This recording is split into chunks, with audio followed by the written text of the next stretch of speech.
Farooq అబ్దుల్లాకు ED సమన్లు అంటూ ఒక వార్త. ఈ మధ్య రాముడి పాటలు కూడా పాడుతూ సెక్యులరిజాన్ని బోధిస్తూ లోపల రోధిస్తూ అయోధ్య రామ మందిర ప్రాణ ప్రతిష్ఠ వేళ బయటికి కనబడ్డాడే ఈయన ఫరూక్ అబ్దుల్లా, వేర్పాటువాది. జమ్మూ కాశ్మీర్ క్రికెట్ అసోసియేషన్లో అక్రమాలకు సంబంధించినటువంటి ఆఖరికి అందులో కూడా కక్కుర్తి.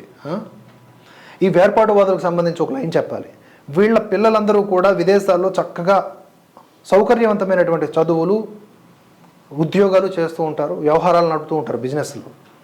కానీ వీరిని నమ్ముకొని 500కి 2000కి 1000 రూపాయలకి రాళ్ళు పట్టుకొని ఆర్మీ మీద అటాక్ చేసేవాళ్ళు. ఇప్పుడు ఆ పరిస్థితి లేకుండా పోయింది. మెల్లగా అన్నింటికి సంబంధించి టైట్ అయిపోయింది.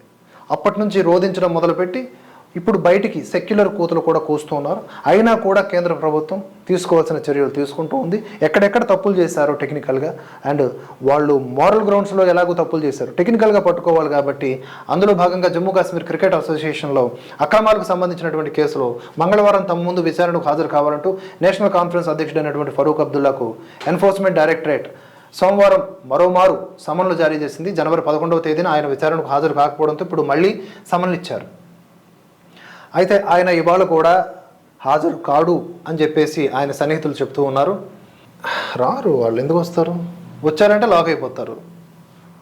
అడిగిన క్రాస్ క్వశ్చన్స్ ఉంటాయి, వాటికి సమాధానాలు ఉండవు. తెలీదు, రాదు, తెలీదు, మర్చిపోయా అంటారు. వాళ్ళేమో ఒప్పుకోరు. ఓ 4-5 గంటలు కూర్చోబెడతారు, అవసరమైతే 7-8 గంటలు కూడా కూర్చోబెడతారు. ఎందుకు వచ్చింది ఈ టార్చర్? వెళ్ళకపోతే ఏం చేస్తారో చూద్దాం, మనకున్న టీం మొత్తం గుంపు ఉంటుందా, గుంపునే వేద్దాం, మన మీదకి వచ్చి మనల్ని అరెస్ట్ చేసినప్పుడు అప్పుడు చూసుకుందాం. ఇలాంటి వ్యవహారాలు ఉంటాయన్నమాట.